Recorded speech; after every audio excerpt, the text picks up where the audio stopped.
Hey everybody, it is Friday, I hope.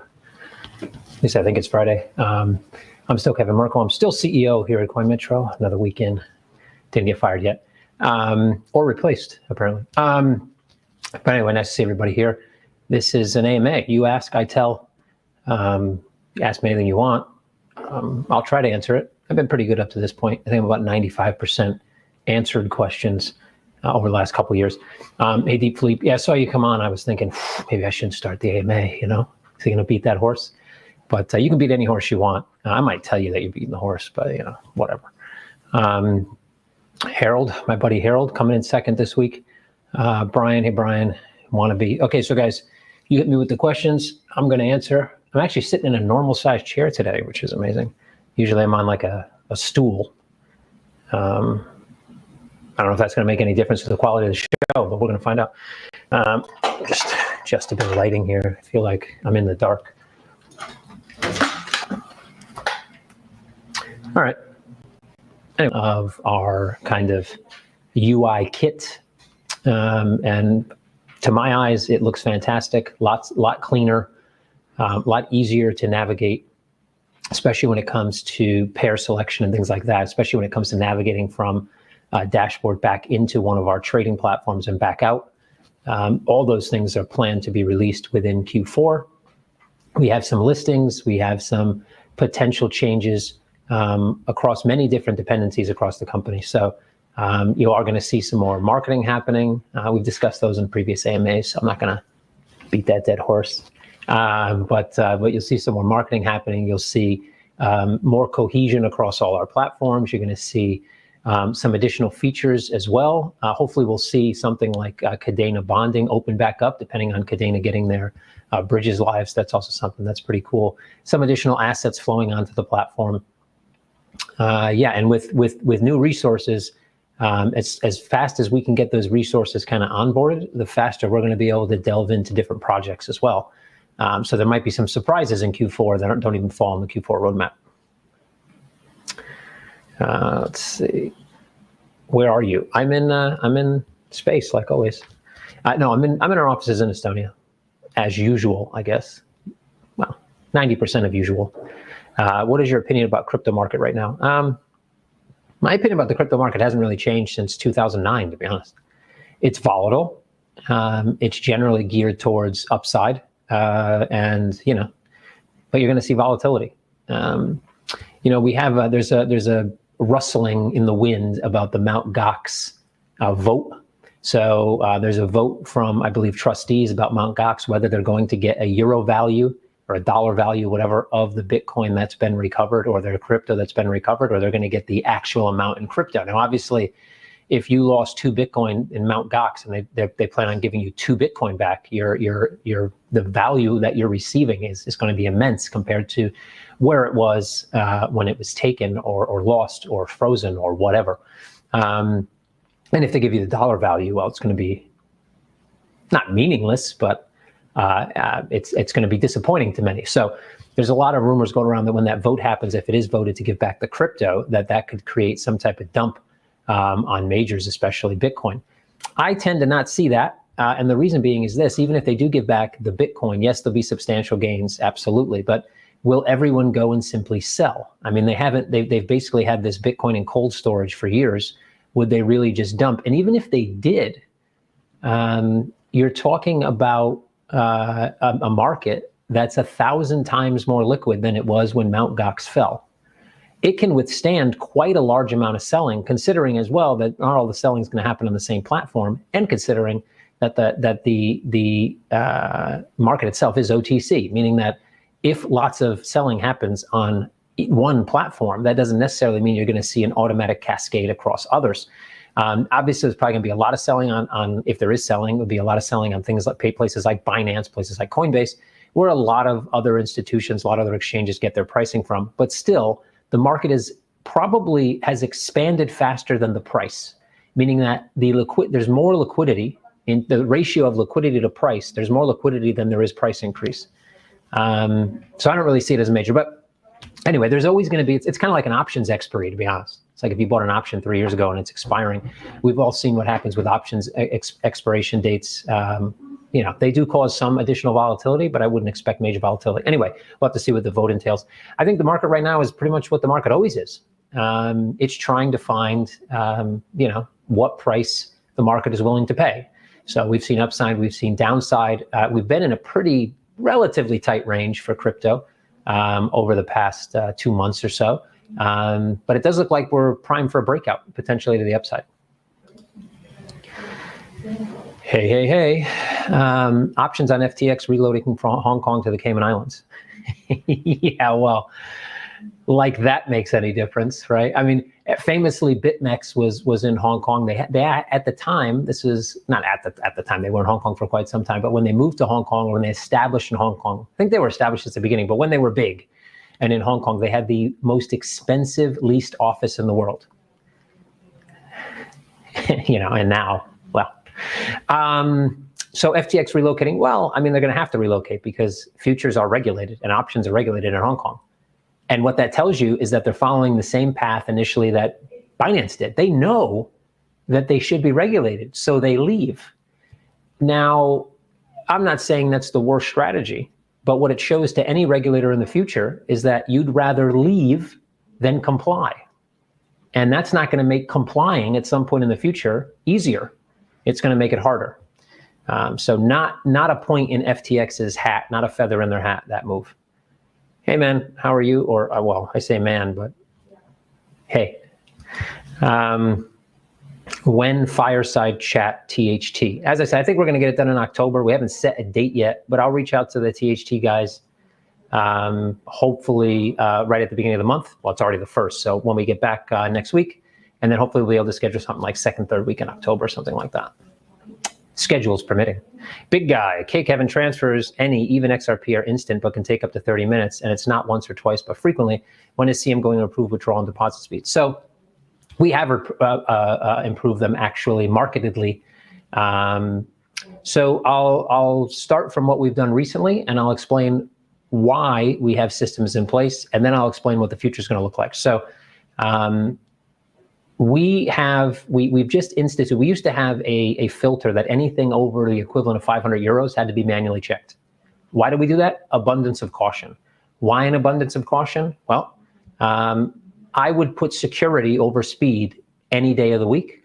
And it takes time. Look, you need a lot of data. You need a lot of transfers. You need a lot of data to figure out what thresholds are actually, where the fraud, where the issues are taking place on a platform. And we've seen tremendous growth since the beginning of the year, and but Q1 this year, Q2, et cetera, we saw a wave of growth, gave us much more data. So we've actually just recently moved that threshold to 3,000 euros. That means anything under 3,000 euros is going to move quickly off platform. That's going to change over time as well. The goal is to automate 99.9% of all transactions when it comes to finance by the end of next year. So gradual increments from what would be now probably 45% to maybe 55, 60% Q1 next year, to then 60%, 70%, 80%, et cetera, until we get to that goal. And the way that we're going to mitigate the issues that happen, because issues do happen. People either lose access to their account, and no real fault of CoinMetro, but we don't like clients getting their funds taken. Not that it happens on such a frequent basis, but it does happen. So we want to catch those things. We also want to catch people that come in with fake passports, that come in with fake credit cards. All this stuff happens all the time. ACH transfers, massive fraud load on ACH transfers, for example. So the emphasis is to make sure that our onboarding process catches the vast majority of these, and that we work with providers, external providers, that can provide us with additional ways to process our own data so that we can reduce it even more. And all that stuff's in motion. So it's markedly improved. We're also hiring more staff, not just on this side of the world, but on the other side of the world, on the other hemisphere. And that's going to let us, even when it is manual, we will reduce those times. It used to be 100% manual, and we were within probably 1 to 5 minutes, but the load was less. Now the load is significantly more. We are hiring more people, and we're going to be improving the automation process as well. Nice to see you, Alexander. From Harold, any update on the XCM update? Support told me that there was some delays and investigation is still going on. So the preliminary report that we put into Telegram, which I believe was on the same day or the next day of the incident. I think it was the same day, but late in the evening. Nothing's really changed. Our assumptions, some of those things were already known facts. Some were assumptions. Based on those known facts, we now believe that preliminary report doesn't need to be changed. In fact, I believe on the 21st of September, the bonuses that were promised were also paid, and thus there may still be 1 account, 2 accounts, 3 accounts, 4 accounts, small handful of accounts that have some issue, and those are, yes, being investigated by back office or by being investigated by some piece of our organization, but it's pretty much done. An update wasn't given to say no update was needed. I did actually answer something in Telegram, I think it was yesterday, the day before, to say that and apologize for the fact that we didn't officially come out with an update that no update was needed, but that is the update. Any update on marketing? I love how people, again, I understand that everybody thinks that having CoinMetro's name on every website in the world somehow is going to make us a better company. I would say that's wrong in many ways. Growth needs to happen with resources. And so as we grow resources, we're markedly going to increase our, the awareness of CoinMetro. Like I said, we do have 3 or 4 things in the works right now, which include TV spots in Europe, which include TV spots in the US and around the world on mainstream financial media, as well as podcasts and other things. Those things will roll out beginning in October, 1 or 2 of them, and cascading through the end of the year into early next year. Also, finalizing some new hires in marketing, creating a growth and a marketing team, which will both work together to make sure that we hit our goals for 2022 and beyond. So there is lots of updates. Again, I think I mentioned a few times that, in business, like in life, sometimes you make lots of progress that is not visible. And then all of a sudden it seems like you make all this progress externally, when in reality, it took a lot of time to build up to that, build the momentum to be able to actually make those changes. Think about, but I don't know, when you're 0 days old and when you're, 4 months old or 3 months old, probably not much visible change, but there's a lot going on in there. There's a lot of stuff changing to make sure that when you're 6 months old, when you're a year old, when you're 2 years old, you're going to be able to crawl, walk, jump, play, blah, blah, blah, blah, blah, et cetera. There's a massive amount of things that always happen behind the scenes. There's always going to be things that happen that don't necessarily work out, that get amended, that get adjusted. All these things are happening constantly, and that includes marketing. We are now gearing up towards kind of the next phase in marketing, which will have a lot to do with growth and product marketing, where before it was mainly about branding and some product awareness, or mostly XCM, mostly CoinMetro awareness, and the fact, you could buy Bitcoin on CoinMetro, or you could do something else on CoinMetro. Now we're going to go more into, that product awareness and just a more global awareness, a more broader, I shouldn't say global, but broader reaching awareness of CoinMetro, what we are and what we do. Hey, Kevin, happy Friday. Well, happy Friday to you, Soup. Now they're all capitalized. See, now I know it's Soup. So I appreciate that. It's no longer so up. Yeah, so awesome. Hey, Kevin, Scandinavian banks are incredibly crypto hostile. Not just Scandinavian banks. When you want to cash out, you can't even get a mortgage if you cash out. Do you think this will change in years to come? Yeah, absolutely. They let you cash out though. And I'm sure a few years ago they didn't. I'd probably closed accounts, to be honest. So yes, it's going to improve. That doesn't mean there will still be banks that are anti-crypto. I think what will make the biggest change is when people stop calling crypto crypto. So we've been calling it crypto because, that's an industry term and they're cryptographic assets or currencies, et cetera. Once we kind of move away from that and you have CBDCs and you have companies that are tokenizing, I made a point in 2017 that every company would tokenize themselves, every major company in the world. And we haven't yet fully seen that happen, but I've had conversations these past couple of weeks that tell me that we're right on track. So there are major companies around the world in every industry you can imagine that will eventually tokenize themselves. When that happens and we start to have all these virtual assets, I think you're going to start using terms like digital to talk about these things. And even though it may seem like a really small change, even without any regulatory change whatsoever, you'll start to see less hostility. We definitely have seen less hostility in the last 3-4 years, and we're going to continue to see that. Funny enough, I mean, you can look at something like gambling. There are jurisdictions now where if you're a gambler, if you gamble, you may have to provide some documentation, but no big deal. There are banks, I've heard stories here in Estonia where someone literally just buys a coffee at a casino and they can't get a mortgage loan because they assume, why would you buy a coffee in a casino unless you can't fall asleep? If you're falling asleep and you're trying to gamble. It seems like a pretty weird assumption. I mean, I wouldn't probably be buying a coffee at a casino, but maybe it was 3 a.m. It was the only place a guy could buy a coffee. I don't know. Banks, the reason why people don't like banks and the reason why banks as they are now will not be what banks are in 20, 30 years is for things like this. It's for this subjective reasoning that's placed in compliance, that's placed in finance. Why is it there? Well, it's been pretty difficult to automate these things or make them smarter than a human. Aside from what everybody can say about computers, in many cases, humans are smarter than computers. All right, we can deduce things that computers still can't, no matter how good AI is. No matter that, we will probably get to a point that that's no longer the case, but we're not there yet. But that induces subjectivity. That means banks are looking at things and going, well, I think, this dude's right arm is slightly longer than his left, and his mustache is not trimmed exactly correctly, so he's probably a scam artist. And to get away from that, we need automation, and digital assets are going to help us do that. Digital identities will help us do that. The more digital we go, there's no need for the hostility. If the bank knows who you are, knows what you're doing, knows where you're moving assets, then there's no harm, no foul. So we'll get there eventually. As the crypto market matures, do you think finding gems to list early will become harder or impossible? It wasn't easy now. It's not easy now because there's 1,000 new assets a day, and that's not going to happen when the market matures. As the market matures, there'll be less assets. So that'll make that part a little easier.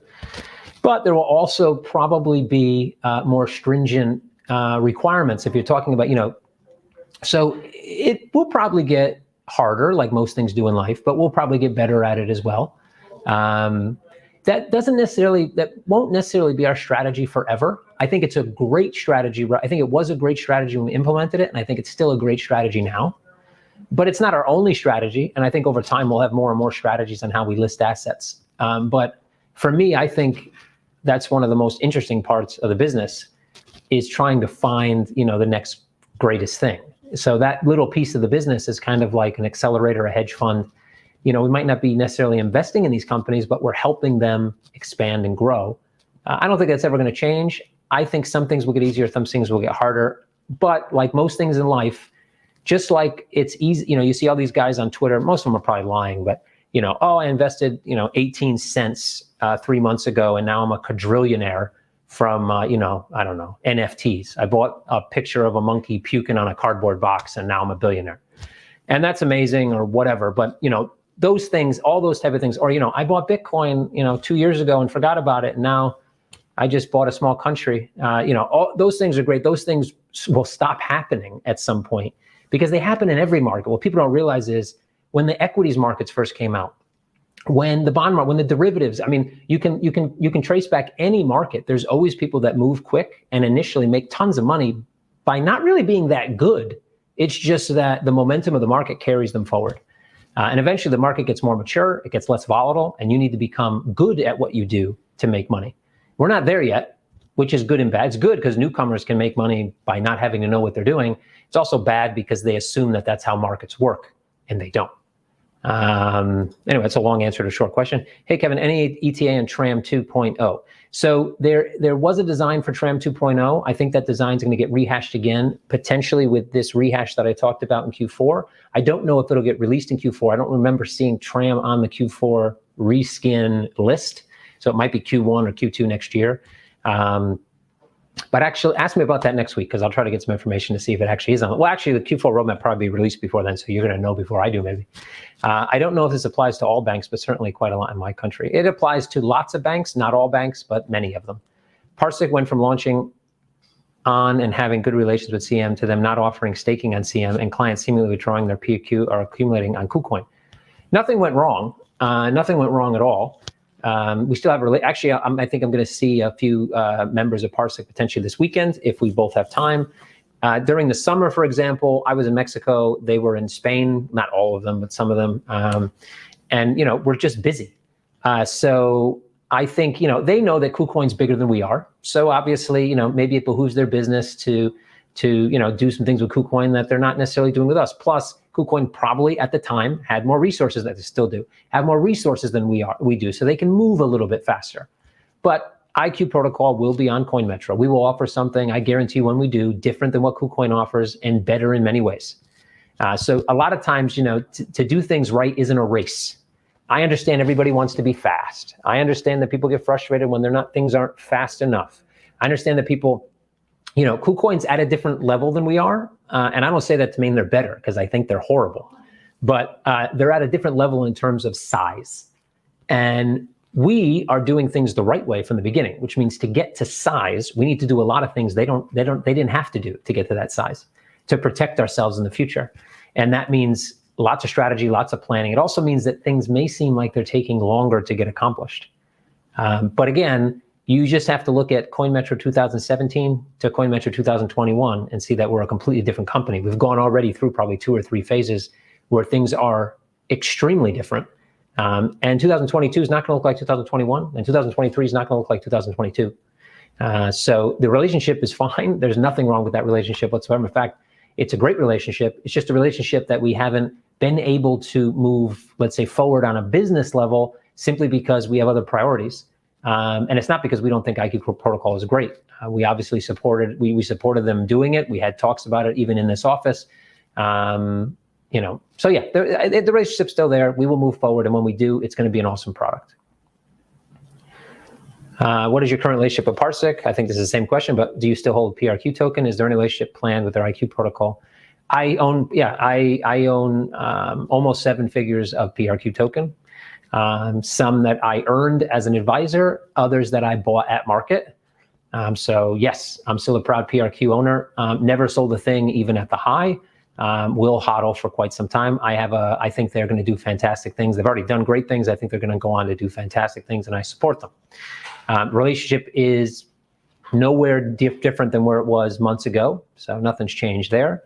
And IQ protocol will come. Again, we've had limited resources in dev, and so we've had to pick our battles. And if it's between,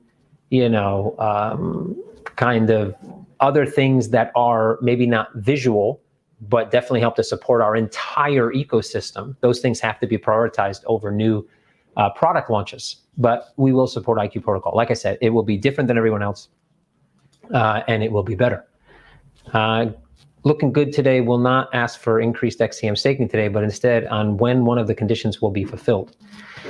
So XCM as collateral, I'm thinking probably Q1 next year is probably the earliest time that we're going to see that. I expect the book to get fatter, thicker, and healthier on the buy side, and even thinner on the sell side moving towards the end of the year. When that happens, that's going to be one key catalyst to get XCM as collateral. Bahamas. So, well, the Bahamas regulatory, at least when it came to FX, was definitely probably the best in the Caribbean. But let me say that again, the best in the Caribbean. I'll say it one more time. Hopefully you get my sarcastic tone. The best in the Caribbean. Because when I want to open up a regulated enterprise and I want to do it the right way and go global, the place I look is the Caribbean. Anyway, so it is better than the Caymans, who pretty much has almost no regulatory authority over anything. I don't know if the Bahamas have done anything in crypto as far as regulatory goes, but anyway, still shows that they're running away probably from more stricter regulation, which again is not necessarily the thing you want to do when you have $1 billion enterprise. Hey, Nikki, how are you? Where else are you hiring? Well, we're hiring anywhere. We are remote first, but we do want to have people in our office. We like to see their faces, and it's nice to see people in person. So physically, obviously, we have offices in Estonia, in Tallinn, and in Mexico, in Cancun. So if you'd like to relocate to Cancun and be able to have a nice view of the ocean outside of your office every day, you can definitely apply to work in our Mexican offices. However, we are also hiring remotely. That means anywhere. That could be anywhere in the world. And we do offer relocation services to people who choose to do so. So we're hiring everywhere, I guess. Everywhere, and well, places we can't. There's like 3 countries, right? 4 countries in the world, more or less, where we can't hire anybody.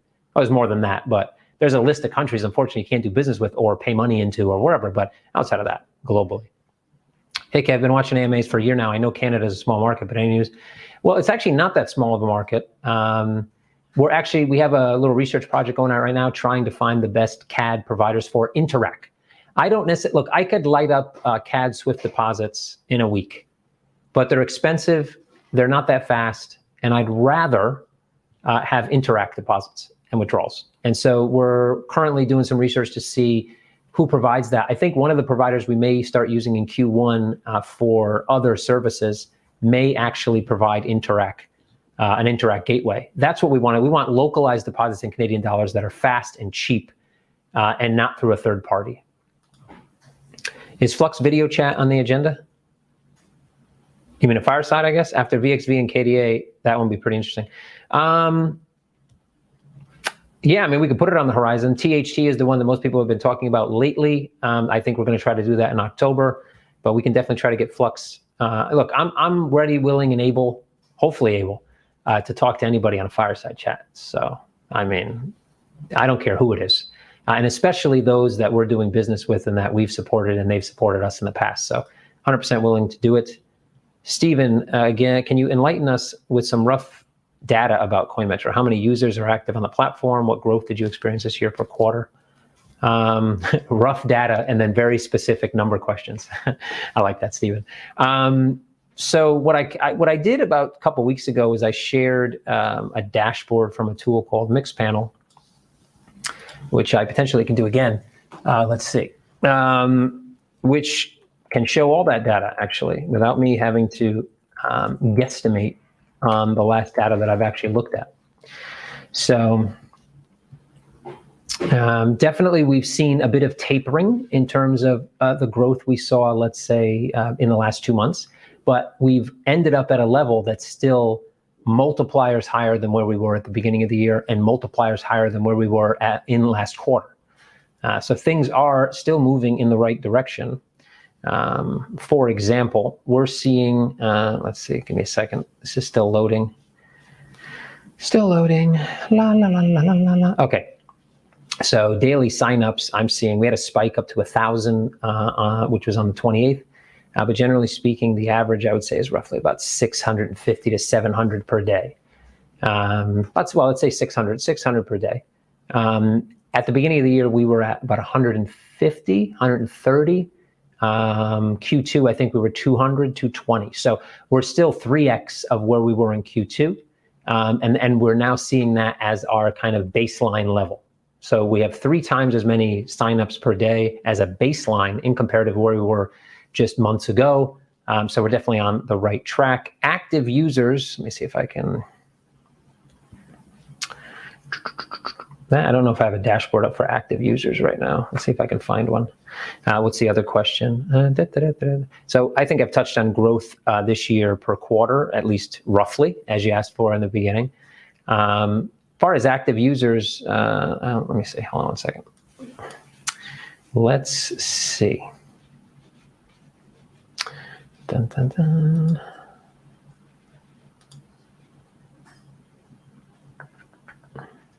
Trading volumes obviously have increased substantially. They were around 500,000 a day on average beginning of the year, which was already substantial growth from Q4 last year and Q3. Now we, in the past 7 days, are averaging about 2.6 million, 2.5 million. If I go out to 3 months, we're within the, okay, that's not what I'm looking at here. There's definitely a bit of skew on the data, but give me a second. Okay, this is totals. Okay. So anyway, we're for the last 3 months. Let's see, 100. Yeah, the last 3 month average looks to be well over 1 million a day. I think it's probably close to 2 million a day. But I think our current average is roughly around 3 million a day. By the end of the year, the goal was to have an average of 5 million a day, which would mean we need to do about a 2-3x this quarter, which is still could be on the agenda, especially with some of the new updates and turning on some additional advertising funnels. So growth is good. Growth is heading in the right direction on all fronts. It was mentioned that there might be some sort of coupon in October to go above 500K staking. Not yet. Not yet. However, depending on what the book looks like in the month of October, it could definitely be possible. I referred another client to you. He opened an account. I sent him a referral, but he had already opened his account. He hasn't traded yet. Can he? Yes. Yes, Nikki. Just go ahead and contact support. Give them your registered email address and your friend's registered email address, and they can link the two. Crypto rebanded to digital assets. Yeah, that's going to happen for sure. Oh, sorry, bullshit CoinMetro posts here. Bullshit CoinMetro posts. Okay, send an email. Yeah, you can just go right and talk to support. They'll fix it. Will it be possible for European CoinMetro clients to get ACH accounts in the future? So European clients depositing dollars via ACH. Is that what you mean? In the US? It means you have a US-based US dollar account. The office in Mexico is going to make any difference because that's an administrative office. It's not operational. And it's not a licensed office. We're not operating out of that office. We're administering clients that are tied to our European offices. So I think it may be possible even now, we just never instituted it, where if you have a US bank account, you can use ACH. However, we have a lot of frictions with our current ACH provider, and I'd rather not add additional frictions. We have a long-term goal, long-term in crypto meaning a year from now, roughly a year and a half, of getting direct access to ACH through one of our US bank accounts. Doing that would allow us then to, open it up to anyone with a US bank account. Do you think proceeds of gambling cryptocurrency should be taxed while proceeds of gambling in a casino are not? No, absolutely not. What's the difference?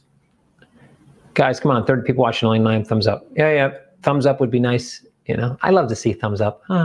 Anyway, how long until I have to be good at what I do and not rely on luck with crypto? Well, we're still a ways away. The market needs to mature. Regulations need to come in. You're probably looking at somewhere between 2 and 3 years before it really starts to become like every other market, i.e. you need to know what you're doing. You still could get lucky. People get lucky all the time. I meet people who are like, yeah, I'm a Forex trader, turn 500 into $1 million. That happens, but not very often. So I think you got 2 or 3 years before the markets become mature enough and less volatile enough. There's always going to be micro caps, so shit coins, that can move quickly. But the more regulation that comes in will reduce the amount of new shit coins, thus you're going to have to be better at picking them. Will you list the IC? Once IQ protocol is operational with us, I would see a real reason to do that. Absolutely. Is the bug bounty program still running as our pen testers free to roam everything that goes on? Yes, it's still running. You can go to Hacken's platform and participate. What's the new Flux KDA CM partnership and the SexDex hybridation of CM? What's new on the okay? So honestly, I haven't been with KDA. We're basically waiting for those bridges to go live. When you talk about Flux in general, I haven't talked to the Flux guys in a bit. Product might have had more conversations with them in the short term, in the last weeks or months or so. Definitely want to get fully integrated on Flux's own platform. That's going to happen. I don't really have a timeline on that right now, but that's definitely going to happen. And then wrapped assets for Cadena is another thing. We haven't moved forward on that simply because of resources, but I do think it's potential that in this quarter, we're going to see that happen. Yeah. What is the next thing we will see? Oh, so already asked that.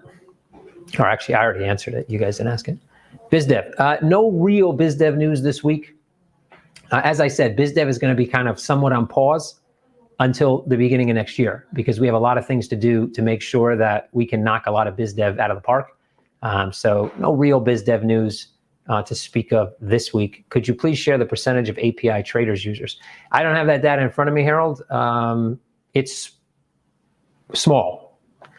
I don't have the numbers, but looking at kind of interaction with traders, I mean, you can usually tell even just looking at frequency of trading, type of trading, patterns of trading, who's using APIs and who isn't. But it's going to be small. I don't know the percentage, but potentially would be able to pull that data. I'm not sure I can pull that data through something like Mixpanel. That might be something that needs to be pulled manually. But you can tag me on Telegram, and then I'll see what I can do. You got to obviously you have to DM me actually, because you're no longer in the group, or tag me at the off-topic channel, I guess. Has Paul already been replaced? No, we don't have a head of marketing currently. We're now focusing on splitting marketing and growth, and we will have seniors on both sides. So no head of marketing as of right now. Is CM prepared for 3 to 5 influx of new users daily, as Q4 traditional is a good period? We are prepared to go, I think right now, above what our maximum threshold was previously. We've also hired new people. So yes, at some point in Q4, I think a 3 to 5x influx would be supportable by our current infrastructure, considering at the speed at which we're hiring people in different positions to support that, both in North America and also in Europe. Bitcoin moved 10% overnight. Don't really miss the volatility. Well, volatility is still here. But there was days that Bitcoin moved 150% back in the day, in a day, or a candle, to be honest, a 5-minute candle for that matter. 800% in a day, I think I remember at some point. Obviously, we're talking about way back in the day, but still, volatility has lessened and will continue to lessen, was my point. You need to get on the Anthony Pomp show. Yeah, I definitely sit down with Mr. Pomp. I think we'd have a good time. Probably a lot of shared experiences between the two of us. Yes, for sending money from CM through ACH to other U.S. companies. Well, that we definitely couldn't do under our current agreement with our current ACH provider, because that's third-party payments. However, we potentially could do that with this second phase I'm talking about, which is us becoming a regulated trust company in the U.S. But that's going to be a 2022, maybe even 2023 venture. Though we have kind of started already talking to U.S. Counsel and see how we can start putting together a strategy for that. They're not securities, they're weed utility tokens. Finally got a message back from one of the companies looking to hopefully schedule something next week or the week after. So we'll see how that goes. I'll let you guys know once I do talk to them. And that's the one biz dev news we're probably going to have between now and the end of the year. What is CM doing for the rest of the year then, instead of biz dev, scaling, fine tuning? It's not that we're not doing biz dev. There is, like I said, some biz dev, but there's not going to be necessarily new biz dev.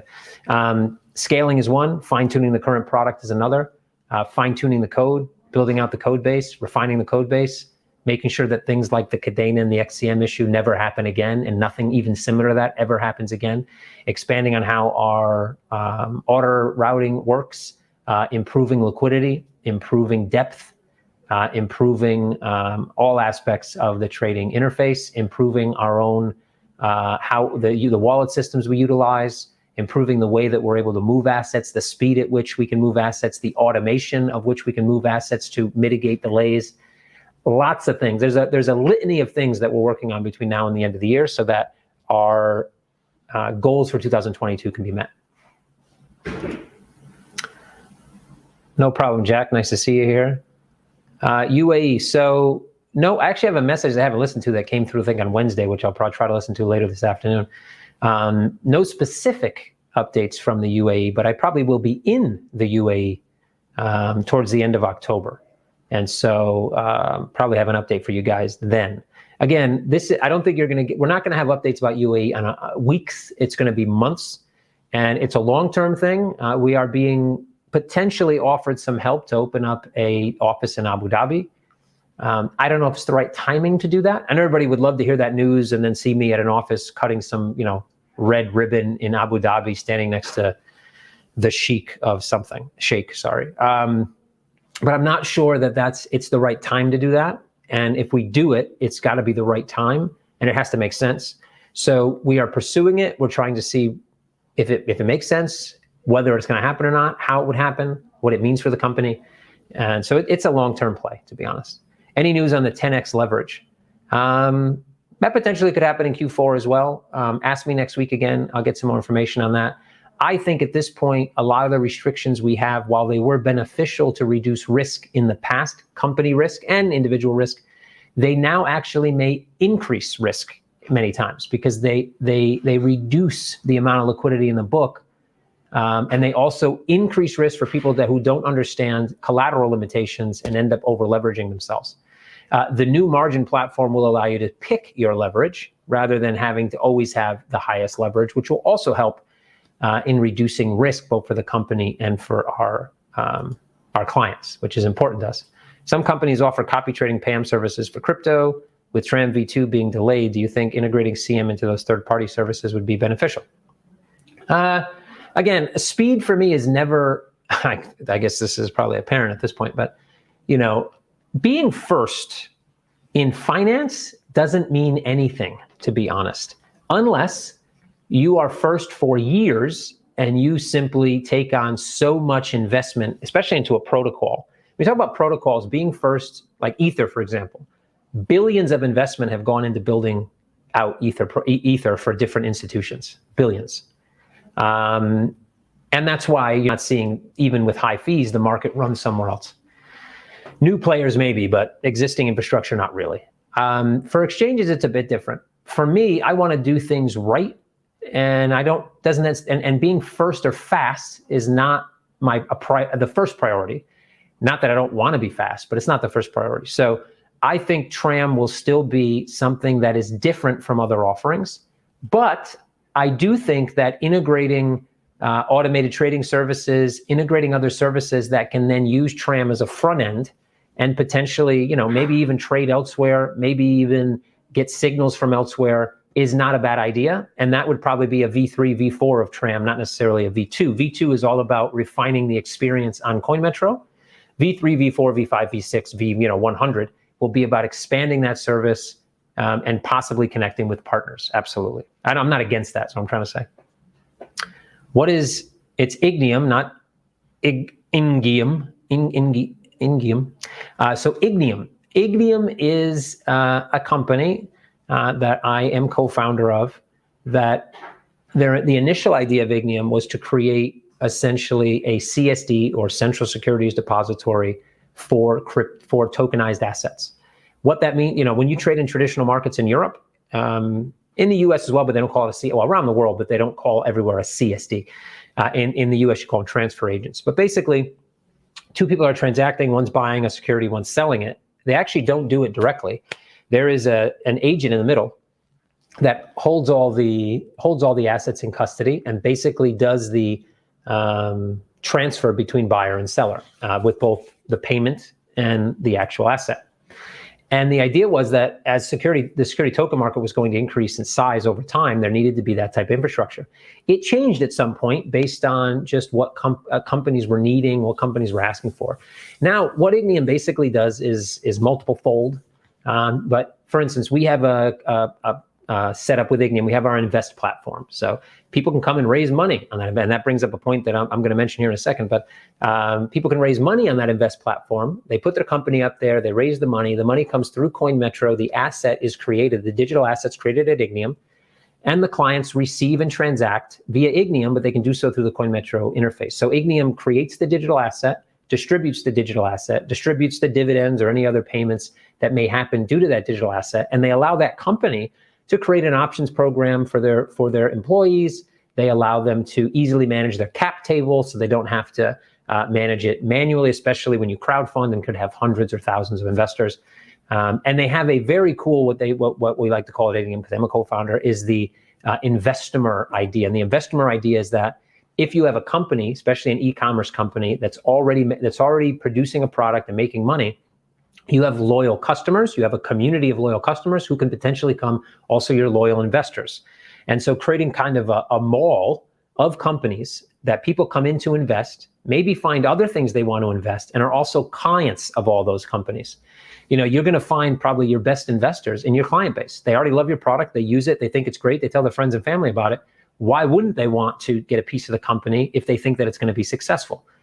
There's a famous story about a guy who bought a Tesla. One of the first guys to buy a Tesla, like Tesla #1 off the line, paying, whatever it was, $70,000, $80,000 for it. If he had bought Tesla stock for that $80,000, it'd be worth $20 million, or somewhere around there. So it shows that, people need to realize that if you love a product and are going to tell people about the product, you might as well get kind of reimbursed for that love and that admiration by becoming a shareholder in that company. So that's pretty much what Ignium does. And again, we're hooked up with Ignium through the Invest platform. And next week, I believe on the 7th, that's Thursday, we are launching a brand new fundraising campaign on our Invest platform. It's a real cool ad tech company. You're going to see that come out on the 7th. I don't want to give away too much information. I'll let you guys FOMO a bit to see what it's all about. But it's an ad tech company. It basically automates many things that help solve some of the problems that companies like CoinMetro face and other companies in crypto and other industries where they cannot gain access to certain marketplaces for ads, or they're too expensive, or they just simply can't figure out how to get the reach they need, monitor it, et cetera. So ad tech is I guess probably, well, it's not new, but I think it's something that more and more people are finding out is beneficial.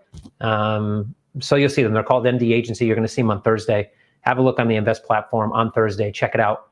And then Friday, we can talk about what you think about that launch, and we'll see how they're doing, see how much money they raised. Let's see if they beat Backify. Backify raised about $500,000 in 4 hours. So bar is pretty high. So we'll see what they can do. Going to Bend to Money 20. Money 2020 is already over with, but yes, I was there. It was September 21st to the 23rd. It's not a conference where we're going to get new clients per se. We're not a B2B service so much. We do have B2B services, and maybe next year or the year after we might actually promote them at Money 2020.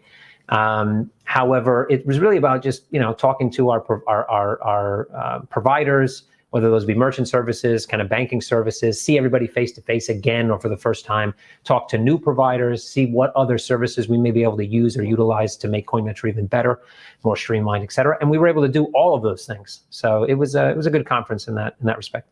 Any good client flows from Backify? I think they started their service. They did. The service has started. Not yet. But again, we will see that. The integration kind of isn't complete yet to its full extent. And so, but we will. There will definitely be client flows coming from Backify. There'll absolutely be people that want to be paid in crypto for their, shopping rebates. Why wouldn't they? That's why Backify exists. The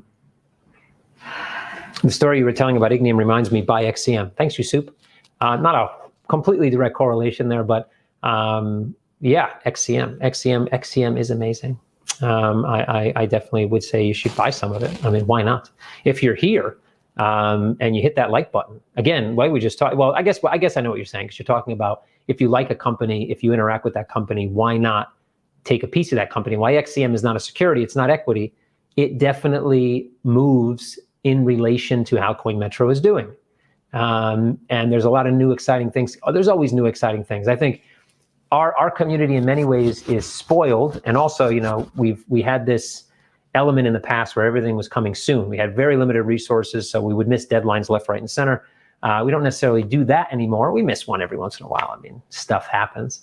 But now that we're getting more and more resources, I think we have a community that every time people ask for something and they get it, they just immediately ask for something else, which I think is kind of cool. What it means is that, we have an active community and they just want to see us get better and better and better. And I think we're on the right path. Hypothetically, what means to CoinMetro bonds if Ignium runs out of money, stops their business? Not much, really. So obviously, the assets themselves would just simply be pulled over to CoinMetro, and we would continue to pay whatever needs to be paid if they're still active. Now, the bonds are only 2-year anyway, and Ignium has enough runway to run through the end of that period. So in terms of CoinMetro bonds, that wouldn't happen regardless, and I think Ignium's going to do well. But even if they did run out of money, to actually provide the service doesn't really cost all that much. So to be honest, I think it would still exist for the assets that currently exist on platform. But they are, I don't want to say interoperable because that gives the wrong impression, but they are movable, so there wouldn't be a major issue. Yes, there will be a Q4 roadmap. I think it might even pop up somewhere today. We'll see. So does CM only want to be affiliated with highly respected people, firms? I assume CM would jump at the opportunity like that. Ali. Okay, so I assume I know where this is headed. Obviously, I think any business that's reputable themselves would only want to be associated with reputable people. That doesn't mean that every reputable person or business has an opportunity that there's enough resources to take advantage of, or that makes sense to take advantage of at the time. Hopefully that answers your next question, which I already know what it is, or statement. Cody just announced their partnership in financial services for Cardano. Do you think CM can offer such partner for others too, as fiat on and off ramp for some different finance? We already do. We already do. In fact, that's kind of what we do for assets and did for assets like PRQ, like Cadena, like Flux. And absolutely, that will be something we offer 100%. Thanks for the bank answer previously. Will you list new assets this month? Good question. Not sure this month, this quarter. Almost 100% yes.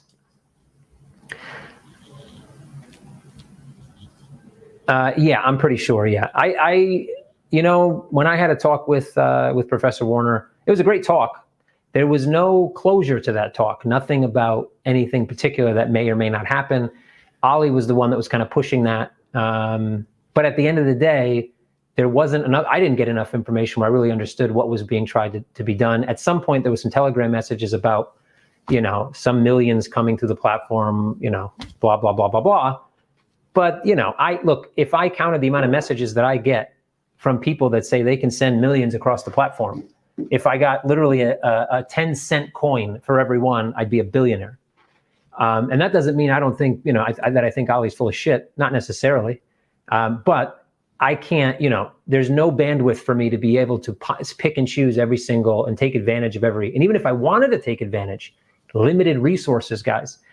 1 million coming across our platform makes us 1,000 euro. 100 million makes us 10,000 euro. So, there's other things we do that make us substantially more money than simply exchange off-ramping or on-ramping. So again, it's about priority. And when you have limited resources, you can't prioritize everything. Yep, Professor Warner's a really smart guy. He knows a lot about economics. We had a great conversation. We both were surprised at the other one's knowledge of different subjects, and it was amazing. I know a lot of smart people that doesn't translate to business, almost ever, actually. I'm not saying that Professor Warner won't get his business off the ground. I hope he definitely could. He probably will, and hopefully he does very well. Again, I need more. I need more to move something forward than just some Telegram messages and an idea of what the money might be, especially when I have limited resources. With more resources, if that opportunity is still available, absolutely would jump on it. Does providing euro 20 million off ramp require significant resources? The response I received was the revenue isn't worth it. The revenue wasn't worth it at the time. 20 million means 20,000 euro. 20,000 euro to pull my team, which at the time was one backend dev, off of potential fixes and changes that can mean millions over a short period of time in revenue. It's priorities. It has nothing to do. It's not worth it at the time. I mean, I could sugarcoat that if you like, but I didn't. I didn't think you were a type of guy that wanted something sugarcoated. But if you'd like me to sugarcoat it, I can throw a cherry on it with some whipped cream, a little bit of hot fudge, and you can digest it much easier. That's up to you. Again, we can do something. We do have more resources. It's still going to take time for those resources to become active, but I need much more information than euro 20 million off ramp. I don't really know what that means. I don't know what depth of integration you possibly need. I don't even know anything about your project. So there's that. Providing an off ramp in the KYC solution would have got CM name in our white paper on our website. Fantastic. Associated with a highly respectable project. Well, I think there's highly respectable people in the project. That doesn't mean anything, unfortunately, in the real world. Professor Warner is a really smart guy and in economic circles well known. My mom doesn't know who he is. No one in this office knows who he is. My neighbor doesn't know who he is. The guy that just delivered my Walt food doesn't know who he is. Most users of CoinMetro have no idea who he is. So I'm not trying to diminish your project. I'm just telling you facts. That alone doesn't mean a thing. And the KYC solution is actually quite a heavy lift. It's a heavy lift. Normally, solutions like that will make you prepay 30 to 50,000 euros just to use the service. Here, we have a potential to make up to 20,000 euros, integrating a full KYC service, as well as doing your entire off-ramping and probably some integration there as well. Again, I think if you really sit down and think about what I just said, it becomes obvious we would be interested. Business is business. But most of the things that you say to kind of flaunt your business are meaningless right now. And really, it's all about numbers and priority and resource. That's it. Thank you for your time today. Well, thank you guys. Appreciate it. Absolutely, there will be free drinks at the €1 party. I'll pay for them myself. PayPal anytime. So we've been in discussions with PayPal now for about 65 years, give or take. Filled out about 400 applications. I think I know the first name of everybody that works at PayPal, from the MENA region all the way into Eastern Europe. So sometime, yes.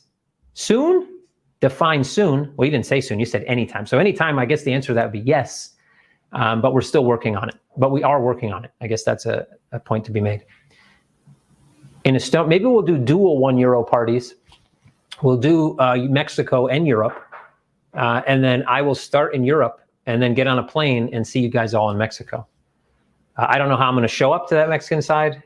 Somebody might need to carry me off the plane, but I'm sure we can arrange that. It's Mexico. I mean, I could probably arrange that with a phone call, I guess.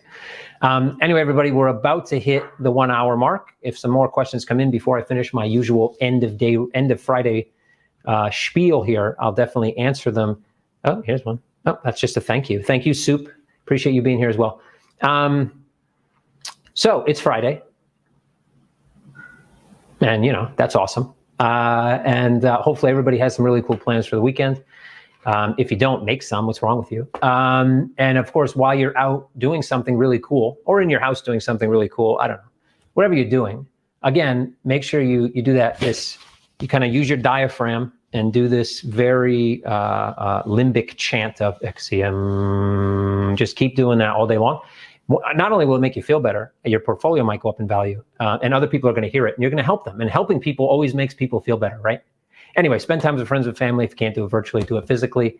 Don't look at prices, or look at prices. I don't know what your portfolio is looking like. Mine looks okay, so I'm going to look at prices this weekend every 3 minutes like I do every day.